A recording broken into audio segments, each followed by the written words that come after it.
Thank you very much, Professor Yu. This is a great opportunity to come down here and speak at one of the great academic institutions in the U.S. I've been coming here since 2001, and I really love it. It's a wonderful opportunity. I'll try to make this as interesting as the pizza that was temporarily here a few minutes ago. Of course, I think in this environment I don't need to say that these are my own views, but just in case, there it is.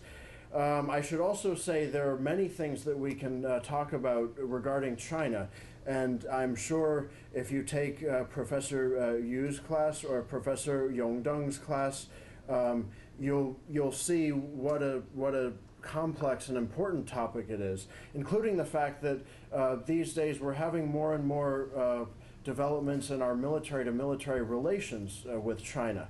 We have tremendous shared economic interests, but that's not what I'm going to talk about today, although we could have a whole other series of lectures on that.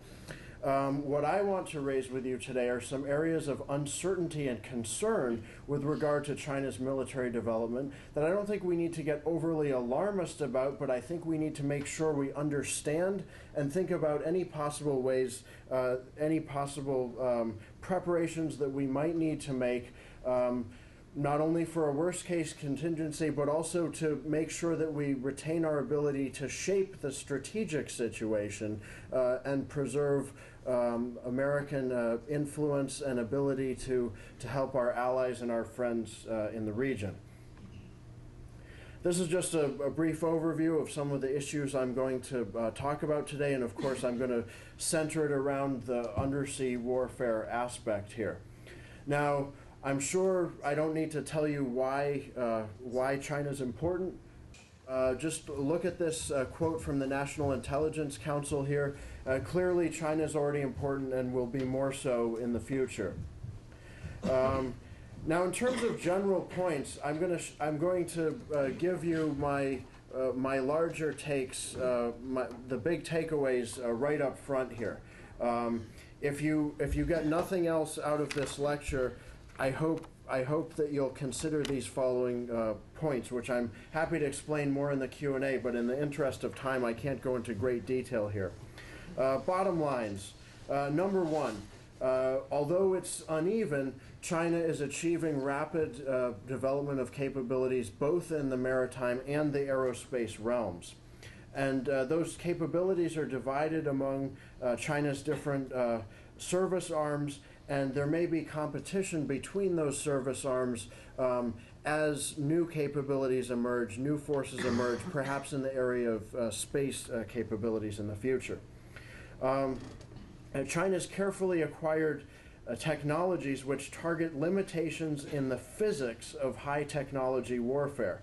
And this threatens to place some potential high-end competitors, such as the U.S. Navy, on the costly end of an asymmetric arms race if we don't make the right decisions about the sorts of platforms and approaches that we take in the future to deal with this. Now, in addition to widespread incremental improvements, I would argue, China's on the verge of achieving what I would call several potentially game-changing breakthroughs. Particularly, this would refer to potential development of anti-ship ballistic missiles, but also streaming cruise missile attacks, anti-satellite capabilities, potentially facilitated in the case of the missiles with the application of satellite navigation. Now, these achievements collectively on China's part promise to radically improve China's so-called access denial capabilities by allowing it to hold at risk a wide variety of surface and air-based assets were they to enter strategically vital zones on China's contested maritime periphery in the unfortunate event of conflict. Now, at the same time, China faces ongoing challenges in its military development, and we shouldn't minimize that. In terms of realism of training, human capital, and a variety of other areas, the People's Liberation Army is still struggling to catch up and become a world-class military. However, I would say that China has many ways to mitigate these limitations for kinetic operations around Taiwan and other areas of its contested maritime periphery. Potentially also for non-kinetic peacetime operations further afield. We see the very positive Chinese deployment to the Gulf of Aden to support counter-piracy efforts there. However, I would argue, we can debate this and discuss this in the Q&A, that conducting high-intensity wartime operations in contested environments beyond Taiwan would necessitate major qualitative and quantitative improvements in PLA capabilities and corresponding costs and vulnerabilities that China would have to deal with. Now, in terms of what this all means for the U.S. Navy, I think the biggest question is whether or not China will eventually seek to make the investments and the policy decisions necessary to make that move from a focus on capabilities around the first island chain and closer in to going much further out. And I think the jury's still out on that one. I'm going to skip through a number of these slides with an educated audience like this who's very familiar with U.S. interests in military policy. I think I don't have to say why Chinese capabilities on its immediate maritime littoral could be significant and of interest to the United States. I'm also not going to go deeply into debates concerning the so-called revolution in military affairs. I know there are a lot of definitions of that and a lot of different ideas on what it actually means. What I'm just trying to say here, and drawing on two articles that I found particularly helpful, and Krepenevich has just written a great piece in Foreign Affairs that follows up on this theme here. In my mind, it's a false argument, it's a false dichotomy, so to speak, to put all the U.S. military assets on the table and all the Chinese military assets on the table and then conclude that because China's assets in aggregate in many ways are much less than those of the U.S., that there could never be a concern for the U.S. in terms of China's military capabilities. You've got to match them up to specific scenarios, specifically the most likely or the least unlikely scenarios to occur. When you couple that with China's asymmetric approach, targeting key technologies that potentially put U.S. platforms on the wrong end of physics, this is where China does not have to become a so-called near-peer competitor or peer competitor to have capabilities that potentially challenge interests that the U.S. has. So that's what this is all saying here. I'm going to skip this slide. And building on what I just said, in many ways, China has not achieved some of these key game changers, perhaps. It may not have all the capabilities fully in place, whether it's the ISR support or the confidence in being able to use some of these weapons, or even having some of the weapons for sure, in the case of the anti-ship ballistic missile. But so much has happened in the past decade that China appears, in my view, to be on the verge of achieving some pretty dramatic improvements in hardware and even to having the software and the human capabilities to operate that properly, although those capabilities are harder to develop and probably are lagging some of the hardware capabilities. So again, what's this asymmetric focus? I mean, people can debate what even the term asymmetric means, and I had one respected China analyst tell me, well, any military effort is asymmetric because of course you're always targeting the weaknesses. I don't want to get wrapped around the axle in semantics debates here. My point is, China appears to be very carefully and very intelligently deciding to put concentrating its resources in areas that give the most bang for the buck in terms of targeting the areas where, based on physics, U.S. and allied platforms would tend to be the weakest. So let me give you two examples of this development, submarines and sea mines. Many of you are familiar with the Song-class submarine. It's an indigenous, conventionally powered Chinese submarine. It hasn't been, construction stopped in '04, but 13 successively better ones were built. And to me, what this shows is, while China is not at the U.S. level in submarine production, China can build reasonably capable submarines that keep getting better with time. Now, what's a specific application of this? Well, according to the 2007 DoD report to Congress, the USS Kitty Hawk was approached by a Song-class submarine, which then broached or accidentally surfaced. But the point is, apparently, if the media reports are to be believed, the submarine got pretty close. This suggests that perhaps Chinese submarines are making an effort to monitor certain activities. They know how to potentially get to certain areas that are important. They may not be perfect in how they operate the submarines, but it's a real sea change for where we think they were several years ago. Now, a more advanced class of submarine launched in May 2004, the Yuan class. A lot of Russian influence in this submarine, as we've seen with past Chinese efforts. But the most intriguing thing in my mind is the possibility that it may now, or at some point in the future, have air-independent propulsion. For the non-submariners here, what does that mean? It basically means a lot more power for the submarine. So the commander of the submarine has a choice.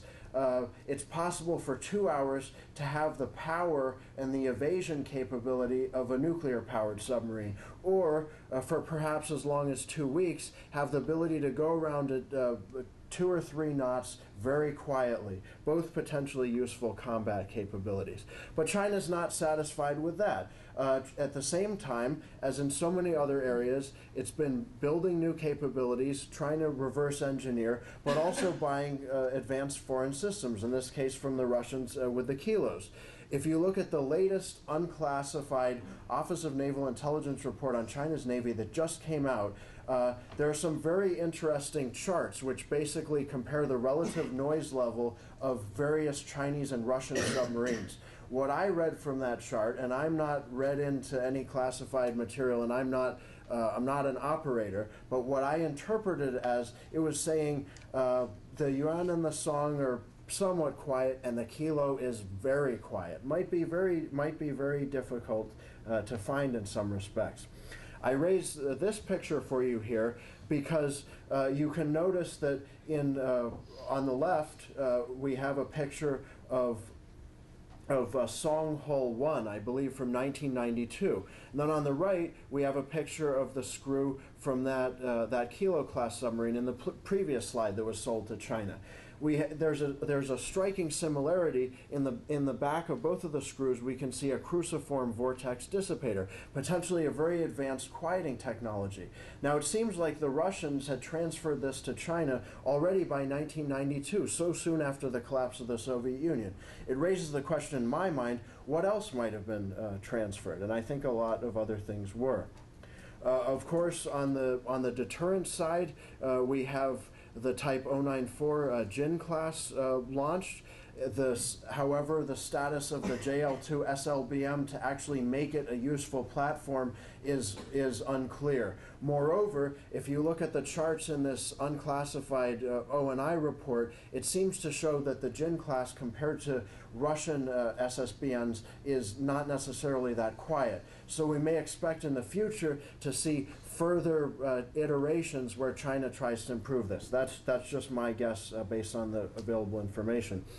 Now, this picture, which I believe showed up in China's Navy newspaper, or People's Navy, Renmin Haijun, is very interesting to me in the sense that, based on, I think, the context of the article it was associated with, what we see here is potentially a loadout for a Song-class submarine. This may even be a typical loadout, although I have no way of backing that up. But if it is, look at the ratio of these six C-801 anti-ship cruise missiles to the 2 torpedoes. What we seem to be seeing in terms of a trend, and what the ONI report states very specifically, is that China is prioritizing its conventionally powered submarines and its surface assets for anti-surface platforms, meaning anti-ship cruise missiles. Whereas there's not as much effort apparently made in the area of anti-submarine warfare. How can that be? I'll get to that in a second, but that's one potential takeaway from this picture. Well, in short, I think China's very extensive mine warfare development may be a sort of poor man's anti-submarine warfare, a stopgap measure, among other things, to get a capability in the meantime that China can't get in any other way. We've just spent 5 years looking at over 1,000 Chinese language sources to try to get a grip on what China's doing with mine warfare. And the answer seems to be a lot. Potentially an enormous arsenal. We've seen estimates in Chinese sources ranging from 50,000 to 100,000 sea mines. Of course, many of these in the past were relatively obsolete Soviet copy models, so to speak. However, in keeping with China's overall S&T revolution, we see an enormous amount of research going on into sea mine development at a wide range of civilian and military institutions in China. Part of this is a process of the first quotation here, 智能化, or intelligizing the mines. This means doing a fuse retrofit akin to a sort of adding a JDAM tail kit, or like the U.S. upgrade of the U.S. destructor mines that were laid in Haiphong Harbor in the Vietnam War, potentially preserving the operational relevance of otherwise obsolete mines. Now, also an effort on China's part to look at some more exotic technologies here. In the top right, for example, you can see a diagram from a Chinese naval encyclopedia talking about a sea mine that could actually go out of the water, hit a low-flying MCM helicopter. My understanding is that this is technically possible, but I have no evidence that China has actually pursued this. There are claims that they have, but who knows at what stage they're at. I should also say the rocket-delivered sea mines and the term I use here, nuclear-armed sea mines, these again are discussed in the Chinese sources. There's no concrete evidence I've found that such things have actually been deployed, so I just wanted to be very clear about that. But clearly it's being discussed, all kinds of different things that can be done here. Advanced systems from Russia, such as the PMK-2. This is a very formidable mine, I believe a rocket rising mine that James, I think, says can be laid in waters as deep as 2,000 meters. Also, civilian training in the laying of mines. This might be a more basic type of thing for defensive mine laying around ports, but the point is civilian and militia forces are practicing doing this, and potentially there might be some way to leverage some of those capabilities in the event of conflict. These are just some summaries of roughly 13 terms that in over 1,000 Chinese sources came up again and again and again. So we thought they might have some potential strategic significance. Calling it a CONOPS is making it sound more official than it actually is, so I don't want you to think that we're saying it's official. Let me just unpack 4 of these terms for you. I think the rest are pretty self-explanatory. And no, we didn't forget the quotes on the ones that don't have quotes. Those are the ones where it wasn't a specific Chinese character phrase. It was different ways of saying the same thing that came up again and again. Not attracting attention. A lot of the Chinese sources we look at say, look, sea mines are great. If we build a bunch of carriers right now, you know, people in Japan and the US and other countries would get all concerned.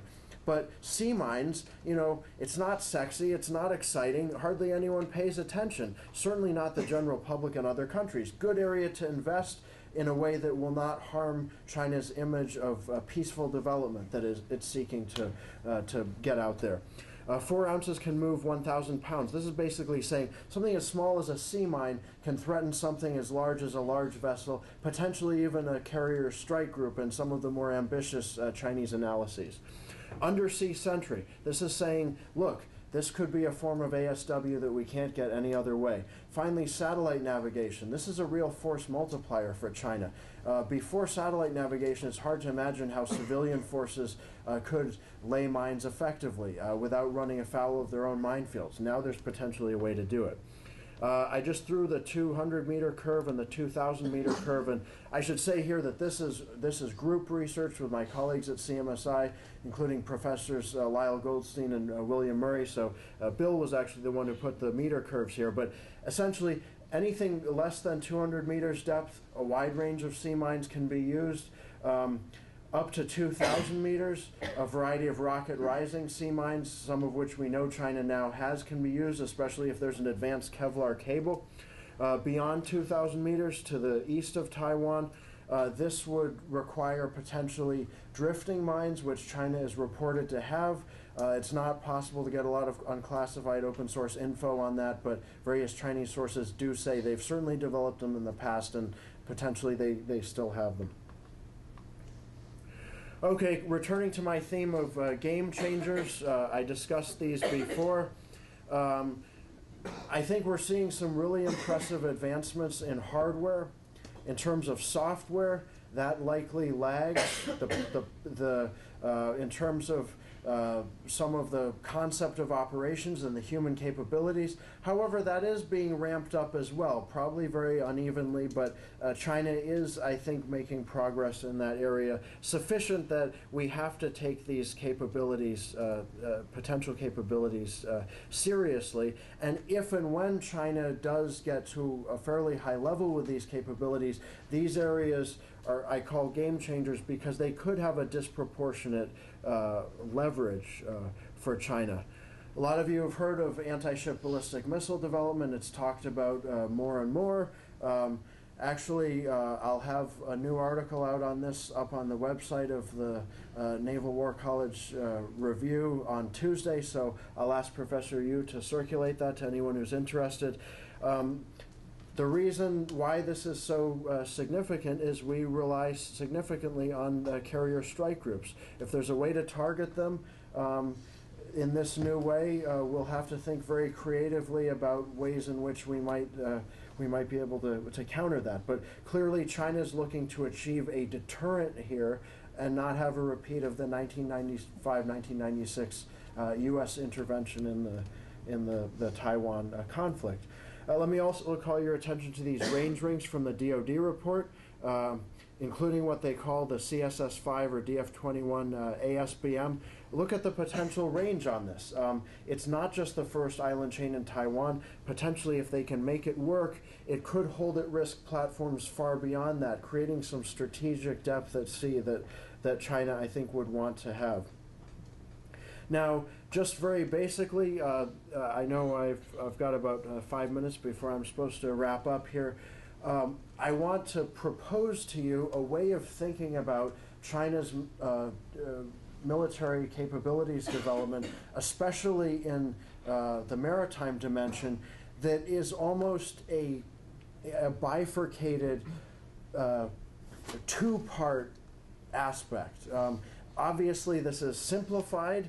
And reasonable people can debate it, and let's debate it. But what my basic argument here is that up to Taiwan and a little bit beyond, China's had a huge ramp up in capabilities, focus on anti-access, puts them on the interior lines and the right side of physics. A lot they can do with this, and they've got a lot of strategic priorities there. This is potentially difficult for the U.S. and its friends and allies to deal with, and we need to be very creative in thinking about that. Beyond Taiwan, in my view, it gets a lot more difficult. China is no longer necessarily on the right side of physics. It would have to do a lot to really develop robust combat-ready capabilities in these areas. And there would be so many steps that we would see them doing. They would have to spend years getting very good at carrier operations. They'd have to build a lot of oilers and auxiliaries that they could probably build right now without a problem, but we're not seeing them build in large numbers. They'd have to do a lot of deployments to really get good at blue water training and operations, and so far what we've seen, although it's growing, is relatively modest. So I think this issue will be playing out over the next few years and over the key years of many of your careers.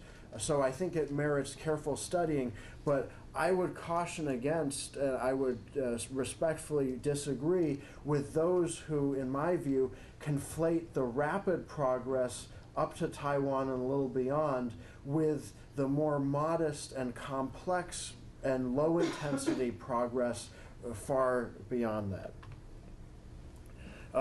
And again, as China moves in this direction, which I think it will at a very modest pace, it's going to create a lot of vulnerabilities for itself. Some of the same types of vulnerabilities it can tap into with respect to U.S. platforms right now, it will itself become vulnerable to if and as it moves more in this direction.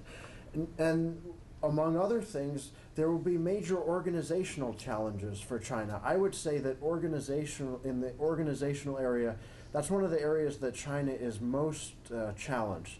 It has a system that is very good at managing certain types of things, but crisis management, rapid military decision making, I think is one of the more difficult areas for them.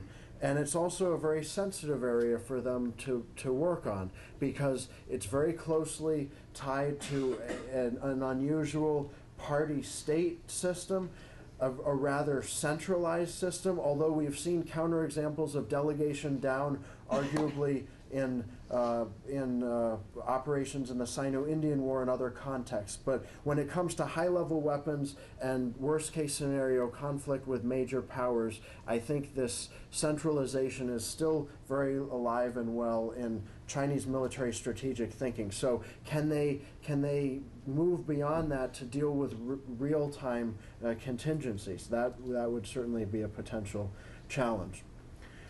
However, I come back to my point earlier that China does not need to be a near peer or a peer competitor to produce significant strategic challenges to significant interests of the U.S.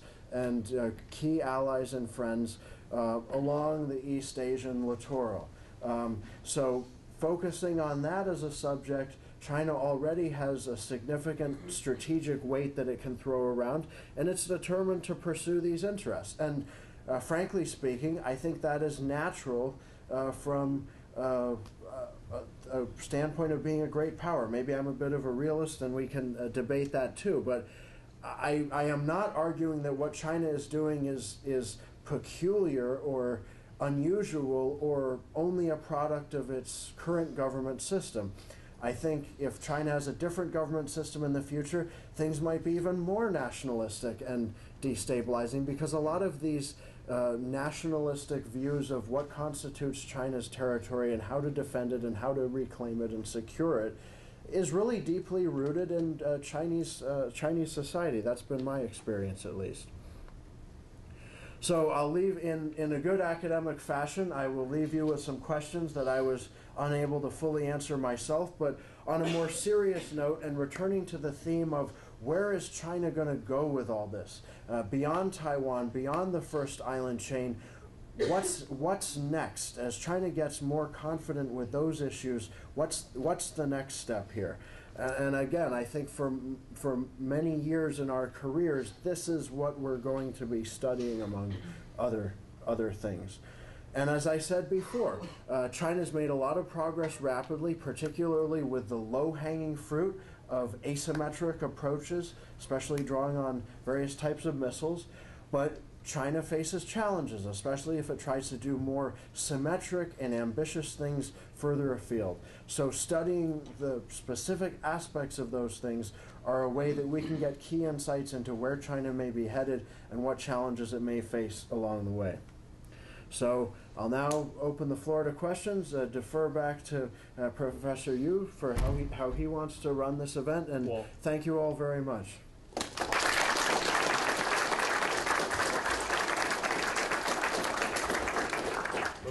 constitutional requirement except that maybe Professor Erickson would repeat the question so that the question will be captured on the video. Absolutely. You can. Please. Thanks for your great assessment. I was wondering what you recommend perhaps for new priorities for the U.S. Kind of more strategic force development in light of this assessment, whether it's platforms or doctrines, kind of going forward as China continues to improve, as you call it, this asymmetric capability. Absolutely. That's an excellent question, and I think it's a question that people who know these... Oh, yes. So essentially, what do I recommend that the U.S. should do in terms of weapons acquisition platforms and strategies to deal with some of these asymmetric approaches that China is taking? I think I've captured your question. First of all, I'm not an operator, I'm not a policymaker, so I want to be very cautious in what I advocate. I think the best thing for me to do is put this in terms of what types of questions ought to be asked. I think the fundamental question, and I should also preface this by saying, as I said at the beginning, there's a lot that the U.S. and China can do together. Right in the Gulf of Aden, that's great cooperation. I don't want that whole aspect of this to be drowned out by the fact that I'm focusing on the areas where we have some challenges between ourselves. But to go to the challenges, I think the biggest question we need to ask when considering a strategy, a weapon system, a platform procurement, or how they all fit together is, does this put us on the right side of physics, or does this put us on the wrong side of physics?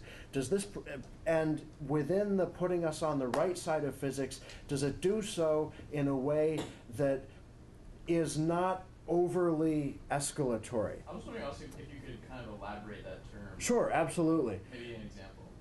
So, well, it's always hard to think of what would be the best example, because then you're giving an example of a weapon system that someone dearly loves, and I understand that. But I think most basically we see China putting a lot of effort into various types of missile development.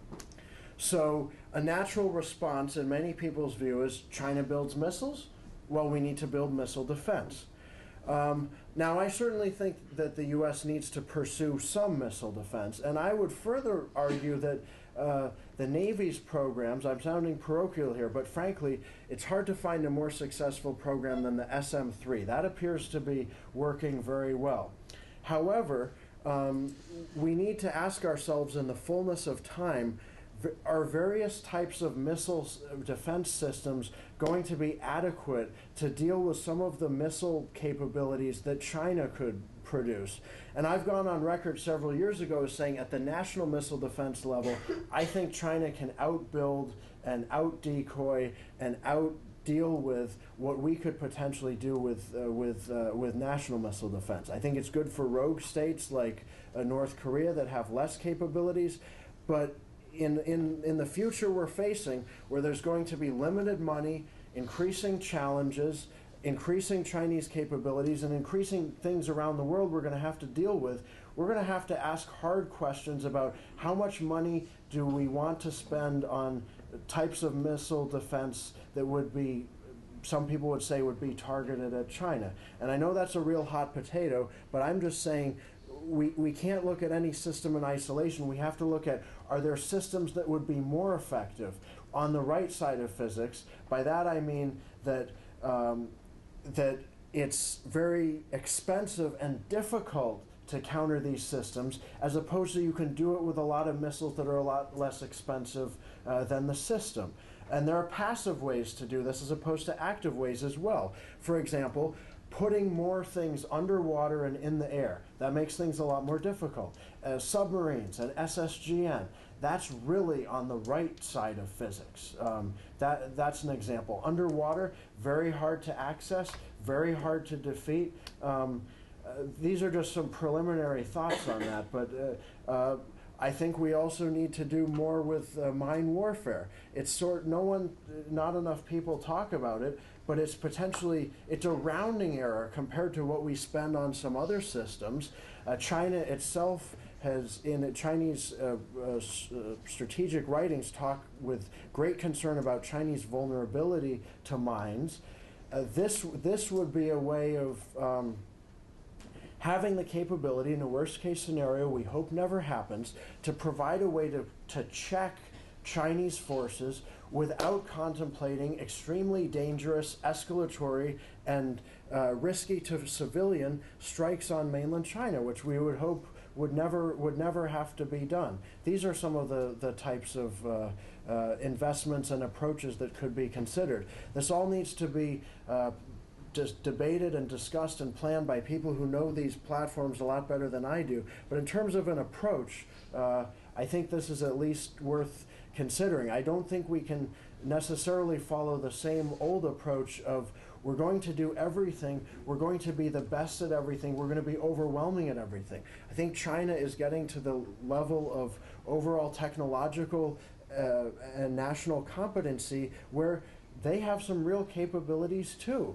We have to be smarter in our approach, and of course that includes trying not to have a war in the first place, which I think we can avoid. But I think there's not going to be a war. I think instead there's going to be a prolonged period of what I'd almost call strategic shadow boxing, whereas two great powers, the US and China, cooperate. We have a lot of shared interests, but at the same time, we each have our strategic interests. We develop weapon systems and we maneuver to try to deter each other and promote those interests.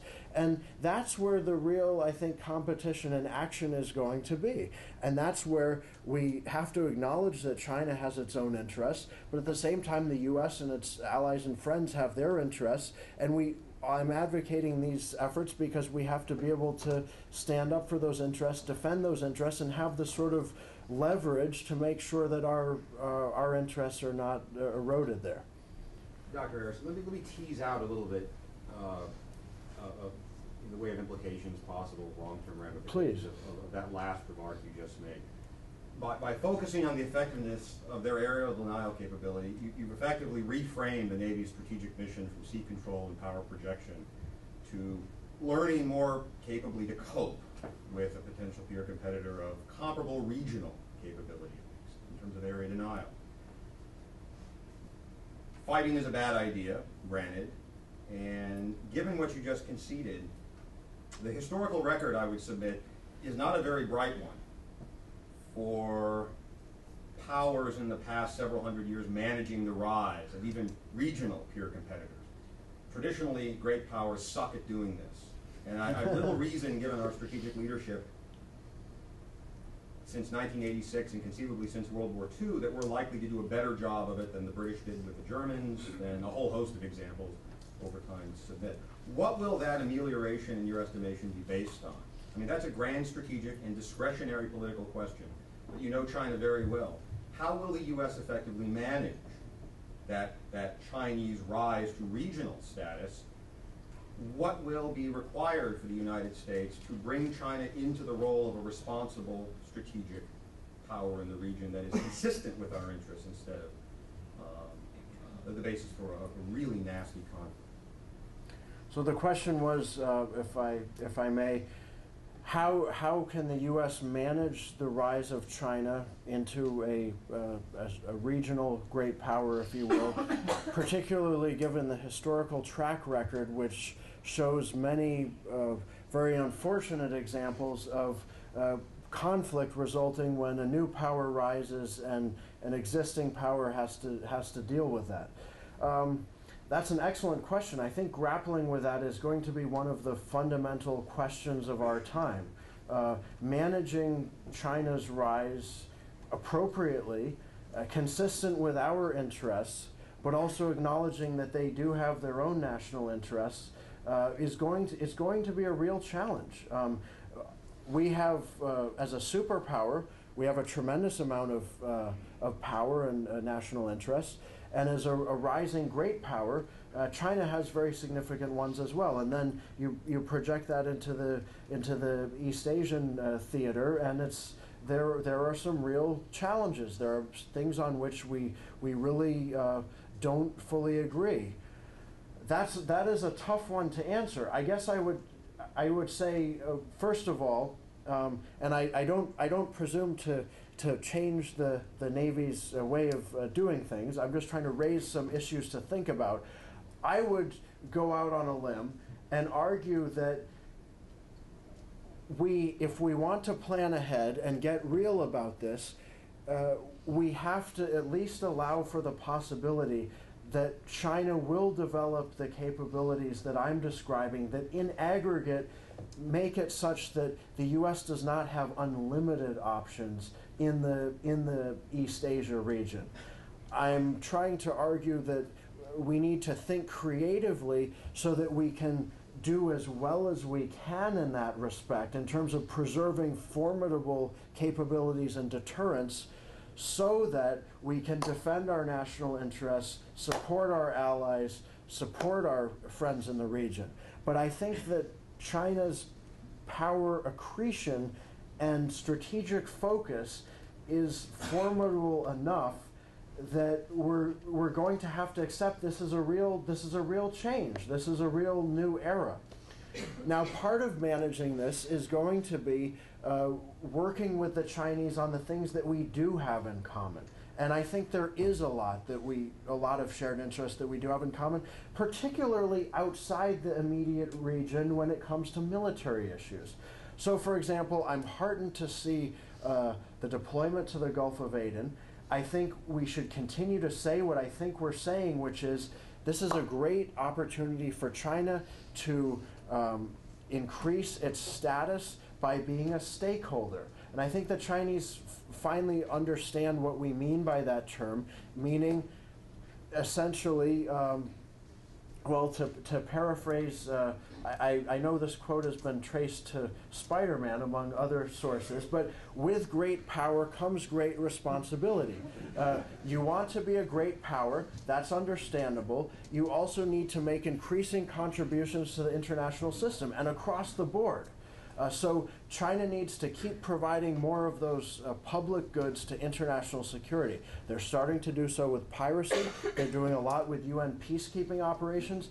And we need to make it clear to the Chinese that we appreciate those contributions, and those are good. I think we should save our displeasure and our deterrence for the areas that are really strategically harmful to us. I think we have to be more careful about how we prioritize the things we really can't live with China. One of my personal views, to raise another explosive issue here, is one of the issues we should be telling the Chinese is deeply destabilizing and worrisome is the potential Chinese development of an anti-ship ballistic missile based on the DF-21 Delta, according to some sources.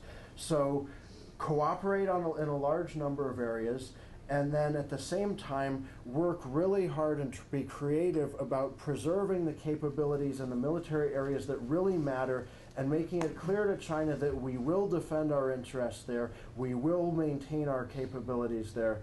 It's not an easy question to answer. Those are some initial thoughts. I don't know if you had a follow-up to that. No, I think it sounds very sensible.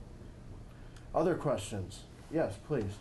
Just recently, the United States officials, along with Australian officials and Chinese officials, have talked about increasing the military cooperation between these three nations. And in addition to the advantages in cooperating more with the Chinese, do we seek to gain learning more about their naval capabilities, and what risks do we have about them learning more about our naval capabilities that they could potentially exploit with new weapons? That's a great question. So military to military cooperation, what's the incentive structure here? To the extent that it increases, how much does that benefit China versus benefit the U.S.? And should the U.S. be concerned about having more cooperation because China might learn more about our platforms and weapon systems? Well, excuse me for being a little bit flippant here, but I spend a lot of my time reading Chinese language sources. pretty much how I follow the U.S. Navy is by reading Chinese language sources. Every little detail. You even have little discussions of the different mascots and the different logos on things. I mean, I'm sure there's some detail that's not covered, but whatever it is, I haven't found it yet. My point here is, even just at the open source unclassified level, China is hoovering up every bit of data, and we are an open society. That is one of our strengths, but it also means that China can learn so much about what we're doing just by looking on websites, by talking with the people, by reading Aviation Week and space technology, things like that. So I would argue that China already knows quite a bit. Now the challenge is, in my view, we don't know nearly as much about China. It's a much more opaque system. There's been some modest progress recently with more white papers and more disclosure, but they still don't report a lot of basic data to the UN. They still don't talk about a lot of things that almost all other militaries of that caliber or that size talk about, certainly in the Western world. So in my view, we have to be judicious and we have to be cautious, but these military-to-military exchanges, when run properly, are a chance to learn a lot more, get a much better sense about how China's developing its military and what are its intentions. Because what I suspect happens a lot of the time is, and I haven't been in their shoes, but our decision makers have a lot of data about some specific capabilities. But at the end of the day, what they really want to know is, how does this all come together? Where does the human capital part of this puzzle come? And under what contingencies would China really do what? I think those intangibles we don't have a good read on. Those are the sorts of things that you can learn invaluable things about if you just talk to people. I mean, I've interacted with the PLA. I've gone to a lot of conferences in China, and I've talked with a lot of interlocutors. Does it teach me everything that I would like to know? No, but it gets me a lot further. And it's also amazing, I think, in the right context, how much some interlocutors are willing to talk. Is it a panacea? No. Do we have to be careful? Yes. But my view is we should continue gradually trying to open this up a bit more. And it's also it's a valuable forum for strategic communications. There are messages we need to be sending to the Chinese, and there are messages the Chinese need to be sending to us. And that includes deterrent messages. This is an important way to communicate to their military and their top decision makers what are those core things that we're truly concerned about, as opposed to the other things that in an ideal world we might not want to live with, but we may well have to live with. What are the real things that we really want to tell them? If you do that, there will be consequences. If you do that, I hope you realize what balancing effects there'll be. For all these reasons, we have to be careful, but I hope we gradually and judiciously increase and broaden this sort of thing in the future. One last thought on that. I think there are a lot of cases where China says that it's willing to show us more, but then the opportunity never comes up, so they don't have to show us more. Why not give them that opportunity to make good on their offers? See what happens. I think there's a way to do it that's within our national interest. Next question. I haven't seen any questions from this side of the room. I don't know if it's the center group. Do you think there's going to be any big military display coming up on their 60th anniversary this coming year? Will there be a big military display on the 60th anniversary of the PRC, namely October 1st? I think is you're referring to. I think the answer is yes. There's been rampant speculation of what exactly is going to be shown, and maybe Professor Yu has studied this as well. I don't know. There have been news media rumors that new types of missiles will be displayed. What that actually means is unclear. How the whole cross-strait relations picture fits into this is unclear. There were also some rumors that Beijing would limit some of the missile displays to make people in Taiwan feel less uncomfortable about it. I have no hard data on any of that. What I do know is I'm sure there will be some things that we've not seen released officially before, but we shouldn't get our hopes way up and then get totally disappointed. I'm thinking back to the Qingdao Fleet Review, which was very interesting earlier this year. It was China's first international fleet review, a huge sign of newfound confidence on the part of the PLA Navy. Very useful to have those things on display. But a big deal was made by China's official media, I believe, about having new types of submarines and nuclear submarines. Well, they showed what, in a relative sense, were old submarines.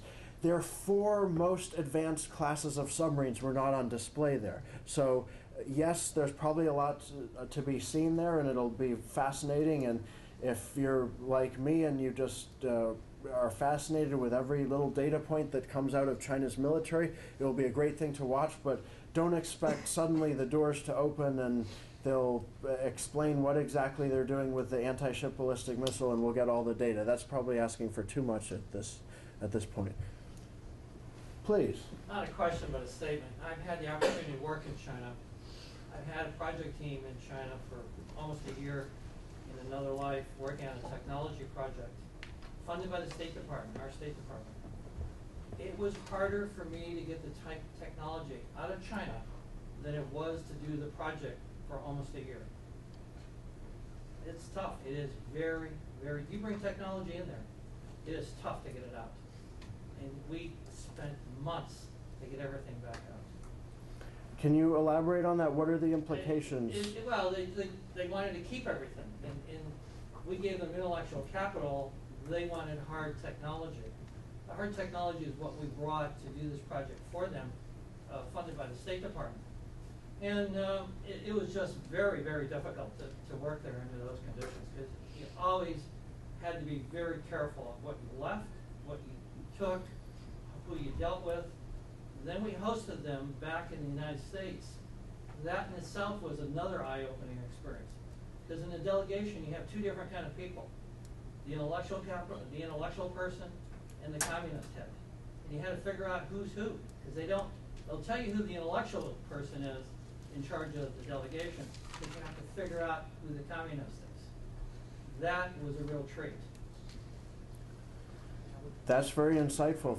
Thank you for sharing that with us. It was an eye-opening experience that I'll never forget. Thank you, sir. Any other questions? I don't know how we're doing on time here. We have time for two questions. Please, I saw you first. Sure. The discussion is largely focused on kind of the bipolar strategic relationship between the U.S. and China. It seems to me that there are two other regional powers, if you will, in India and Japan that have strong strategic interests as well, arguably stronger than ours in that region. How are they lined up with China strategically? Is it purely China preparing their military for us, or are there more regional considerations as well between China, India, and China, Japan? Well, I certainly don't want to speak for a strong U.S. ally and a good U.S. friend.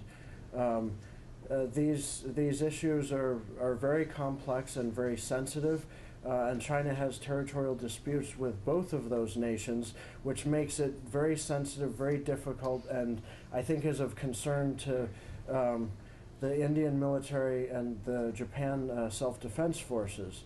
I think it's interesting to note that whereas in the past China had a huge number of border disputes, territorial disputes, it's settled them, to my understanding, it has settled every land border dispute. I think China has, 14 neighbors roughly, land neighbors. Every land dispute except with India, where there are major ones left, and potentially with Bhutan, although it's very hard to get any data on that, so that's I think that's much less of a sensitive flashpoint. It's the maritime disputes that China has not chosen to settle, except in a very specific case with the Beibu Gulf with Vietnam. In some cases, these disputes are not even clearly defined. For example, in the South China Sea, on all the Chinese maps, we can see the dashed line, but there is no consensus in China, as far as I can tell, as to what that line actually means. There are at least three major explanations. So I think what this all adds up to is there are ongoing territorial issues that are very sensitive and automatically bring in a component of military concern that add to the challenges in the relations between China and those nations. How that will be addressed over time and how that will be addressed in the future, I don't know, and I cannot speak for. But I think definitely there are concerns in both of those nations about that. That's the impression that I have. Thank you. Do you foresee any proliferation of Chinese technology? Maybe not the advanced stuff, but maybe a generation ago, stuff that's still relatively new compared to some of its neighbors. Any proliferation of the technology, and if so, what are the implications for our policy? Well, I think we already are. We have seen considerable proliferation of technology over the years. Pakistan being the primary recipient of missiles, that's for sure. Potentially some assistance with their nuclear weapons program, although that's a lot harder to document, I think, given the secrecy. All kinds of fighter aircraft. What you see more and more is other nations expressing an interest. It used to be that a certain number of third world nations, particularly those ones that did not have good relations with the West and did not have money to buy the most expensive systems and did not have diplomatic standing to be able to buy from a lot of countries, those were sort of a core small niche market. I think in the future, as China's weapons become a lot more desirable, there'll be demand much more broadly for them. And I think we will see potentially more proliferation, including of cruise missiles and types of systems that might give us concern. I would bring up Iran in this category, which has received quite a bit of military hardware from China, as far as I understand.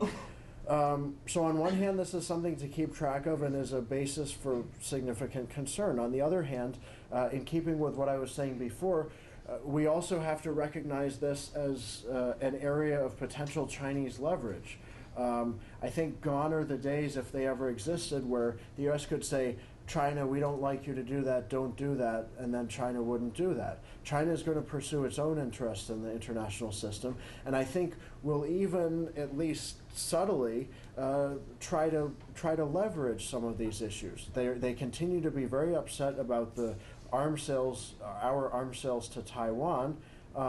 At least informally, speaking with some Chinese interlocutors, I've heard them say, look, until you stop those arms sales to Taiwan, you have no grounds telling us who we can and cannot sell weapons to. So I think it's going to be an issue that will continue to be relevant in the future and be much more in demand in the future. So you've hit on a good issue, and another thing that I think we should all keep in mind. Thank you very much. I think Professor Yu is going to close everything now. Well, thank you very much. That was truly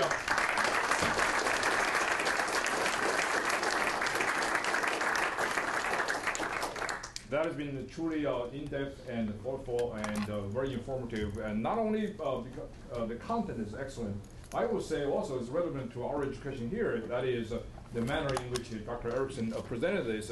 I highly encourage you to read any of the writings he's done, because it's based on solid research on Chinese language.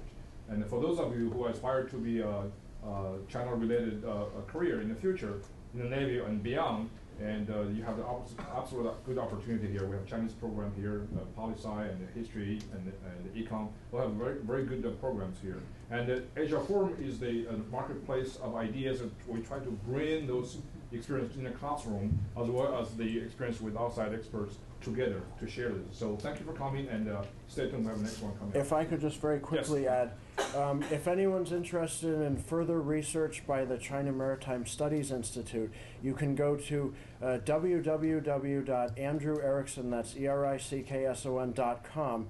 I have my research there, but then under the quick links, you can find a link to the China Maritime Studies Institute, the larger research organization I'm part of, and we have a whole set of a whole set of research products that you can easily download from there.